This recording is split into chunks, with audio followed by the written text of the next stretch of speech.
keep doing that, you're going to end up being a lot further ahead. Stress is part of success. Do things outside of your community. Live outside of your own community. So we got Tess in the house, we got Angela in the house, we got Zan in the house. You guys ready? Ready. Yep. Let's go. Okay, let's see. How to be emotionally strong. Wow. Ooh. Who wants to lead us off? You guys have all been on before, so you know how this works. So who wants to go first? How to be emotionally strong? Tess is waving her hand. All right, let's go, Tess. I just came across this thing in being emotionally strong, actually, and what it was all about is being amongst the people that have emotional positivity. Because some people are emotionally negative, and they will tell you, like, Toronto is going to close down in another month, you watch out. And if you are weak emotionally, you take that with you. So to avoid that, you have to be with people that are telling you, we're going to get through this together, and to build up your emotion and tell you, you're going to be all right. So you have to surround yourself with people that are emotionally themselves strong and that they see better than exactly what's happening. So I believe hanging around movement makers, sometimes I don't know about Zan. Right now he's squinting, so I don't know what is going on in his head. Yeah, Zan's already like thinking how he's going to answer. He's like, what's the same word? Fix this. You know Zan's in thinking mode. I like He is. So Angela. Okay, I'll go. That's awesome, Tessa. When I think about just being emotionally strong, I love the community idea of that, Tessa. And I also think that being aware that emotional intelligence is important, and that will help you be strong when you're aware and present in your emotions. Yeah. Wow, those are both great answers. I know Evan's got a great answer also. The best answer I can think of, I had to reflect on myself. And I thought about... Wait, hold on. I didn't hear what you said. You had to be what on yourself? I had to reflect on myself. Reflect on yourself. Got it. Yeah. So I had to reflect on myself, like, what were situations I was in that I needed to be emotionally stronger in? And then how did I go about doing it? So the best answer I can think of right now is, I believe our emotions come from our mind. The mental creates the emotion and the physical. So I had to go and strengthen my mind. I had to strengthen my mental game, strengthen my mindset. That means I had to go do some research.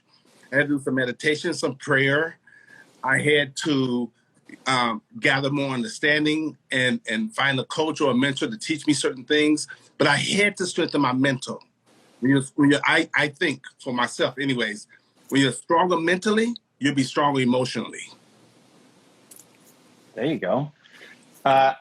I love the community angle. I think the more that you're hanging around the people, so the echo back what Tess was saying, whether it's movement makers, you got these amazing people here. Listen, you guys haven't even met in person, right? No. Like Angela and I met, but you guys haven't met. Yeah, it's crazy. It's crazy how people can. The border is open. We can bring those Americans in. Well, Tess and I are in the same city. We still haven't met either. But it's amazing how you can be impacted and learn and grow and change, just even if you never meet the people. So being a part of a community, also being around, the videos that I share, being around your heroes really, really helps so that you don't feel like you're alone. But the other thing I would add is just teaching yourself to do one more. So like whatever the thing is that you're struggling with, just move the line a little bit more. So where are you struggling emotionally? Where do you usually give up? Where do you usually, let somebody walk all over you? Where do you usually really struggle? And not expecting to just have it solved tomorrow, but to push just a little bit more, to stand up for yourself a little bit more, to do one more. Just do one more compared to what you did yesterday. And if you keep doing that, you're going to end up being a lot further ahead. You may not notice it in the day-to-day, but you look back a month later, 6 months later, and you realize, wow, like my standards have really gone up. I'm much stronger. The things that used to overwhelm me are now not so difficult.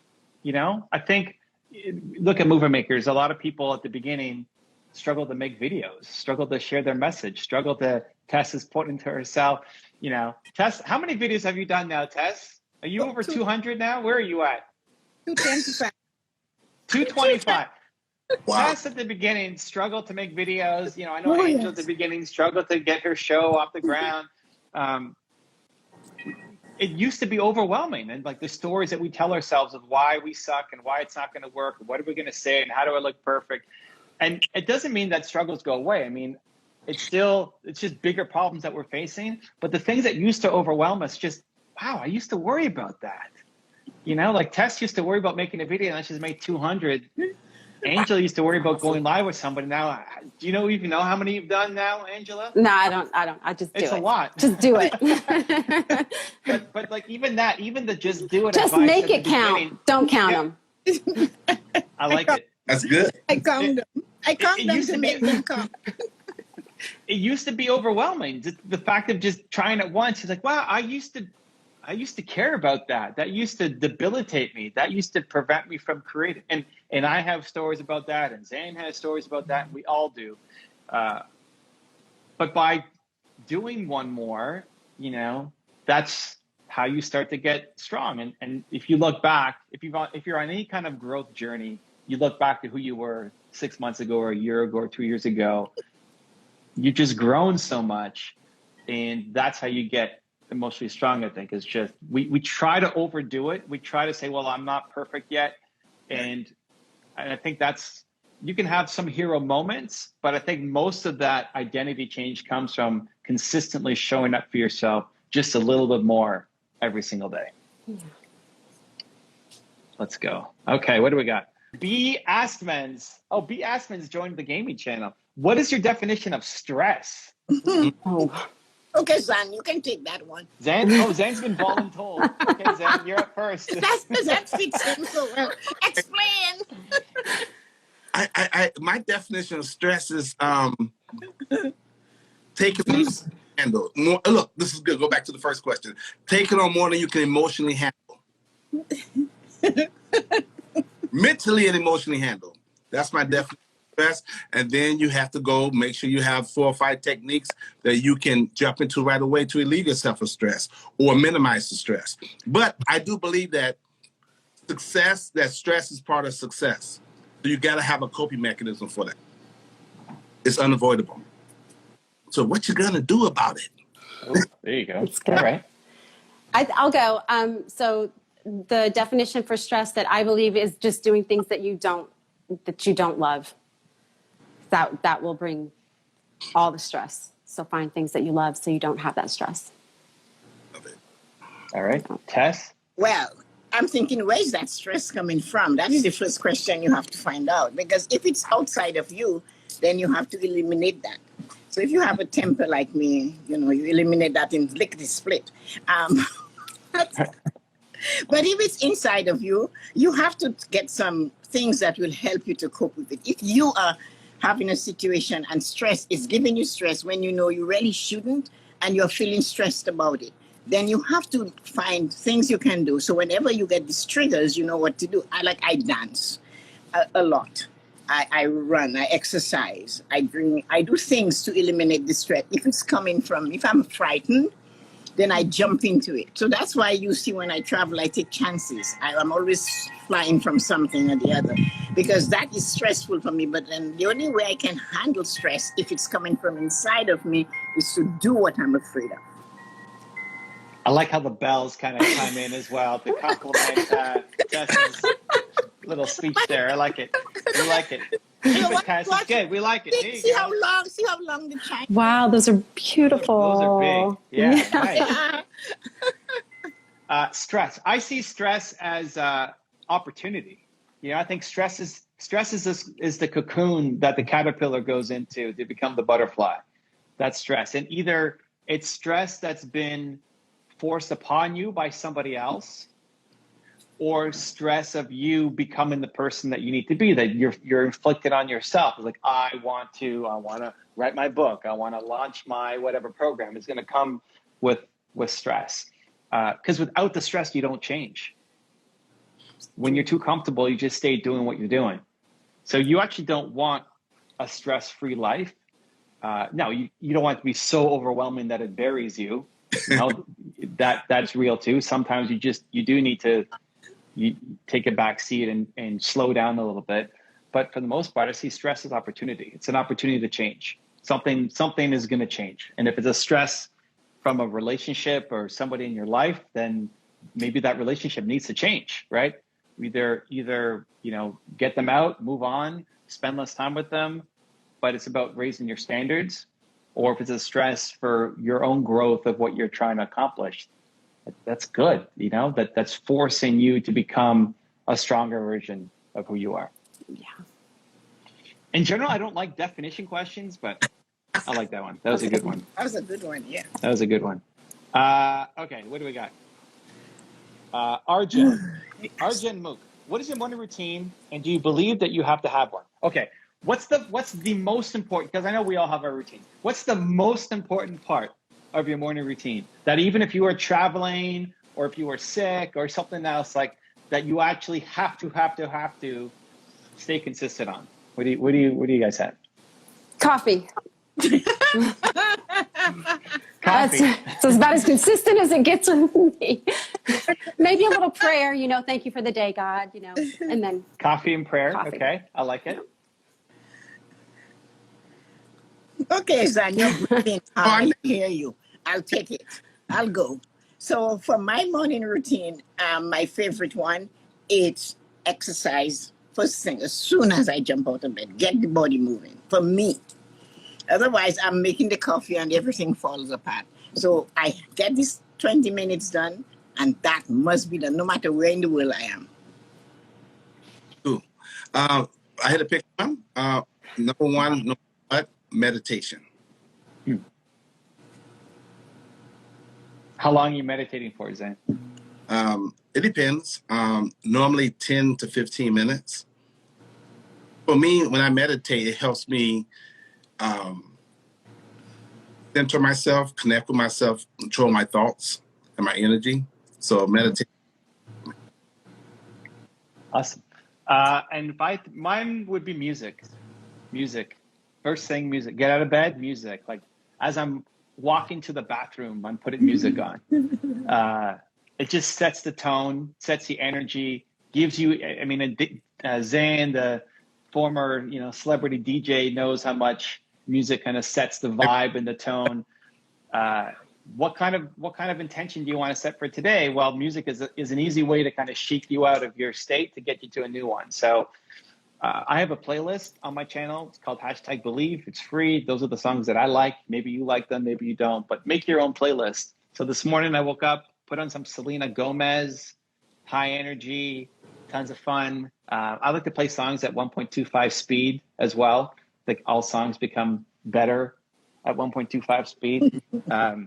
And when last week I was away, was it last week? I was in British Columbia, and the first thing we did, so it was me, my wife, my son, we set a playlist for the trip. It's like, okay, what songs do we all want to put on this playlist? And then every morning we had the playlist going, and every time we got in the car to drive, somewhere, we had the playlist going. And we kept adding to it over the course of the week, or 8 days or whatever we were away. So yeah, immediately I have my own playlist with my own intentions for the day.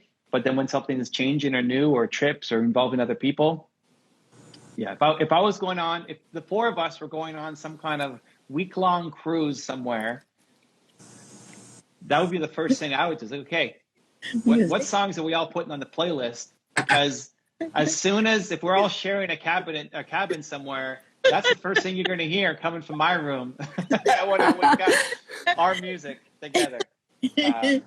And yeah, I think when you can collaborate with it too. So you have your own playlist for yourself in the morning, but when you're with other people, to collaborate. So Zan's going to put in his energy, and Angel's going to have her song, and yeah, music, most important thing for me. What would you guys add if we had to make a playlist? The four of us, I'm putting Selena Gomez, "My Dilemma." That's my go-to song right now. What's the song if we're all in a cabin together? And we're spending the next week, and one of these songs is going to be blasting from my room first thing in the morning. What song are you guys all adding on? I want Private Dancer by Tina Turner. Ooh. Wow. Okay. Okay. I like that. Dan and Angel are thinking. Mine's got to be a of two styles of music, with Pitbull and Neo, or Usher and Little John. I go with Usher, yeah. Usher, yeah. All right. Okay. Yeah. Okay. Wow. Guys, I have to be honest, like I'm not a big music girl, but when I do hear music, you all see me dancing all over the place. And so it's amazing what it does for me. And when I do go run, I love it, but it's not something that I turn to is music. But I do, and I actually have a little bit of a trigger around music, and I won't talk about it here, but but that should probably go in one of my guides about that. But there's a video. We got to see the video on that. Yeah. So okay, so Lisa pointed Selena Gomez, Usher, and Tina Turner on the playlist. I like it. That's a good little bonus. Okay, let's do one more. One more. As a foreigner, how to feel inclusive in a foreign country? Ooh. As a foreigner, I'm taking it because I wasn't born in Canada. And I came here quite young, but I still was in England before that. So as a foreigner, what I found out, if you're decided to come to the country, join in. Do the things like in Canada for us, the most important thing is skating. So learn to enjoy the winter sports because it's there for 7 to 8 months. Get involved, learn to speak the second language. Do things outside of your community. Live outside of your own community. Get to know the people that are not from your country. You already know them. So join and learn the different things that happen. Go to the art museum. A lot of the free stuff. Go look at the botanical gardens in Hamilton. So learn the things that are not you're accustomed to. Try the foods from different cultures. And that's what I always tell people to do. My answer is the same as Tess' answer. It would be join an organization, an association, a community, a club. Just get involved with a group of people where you have to socialize. You will make friends. You'll find loved ones. You might find lifelong friends. But just get involved in a group activity. And really, sometimes the best ones are the ones you invest in because you'll show up and you'll participate more and you engage more. So put some skin in the game. And introduce yourself. Walk up to them and say, "Hi, I'm Tessa Marie. How are you?" Yeah.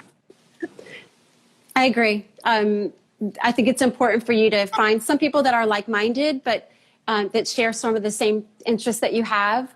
And so find a way to do those things in that country, and then you'll meet people that are new but you have the same interests in common.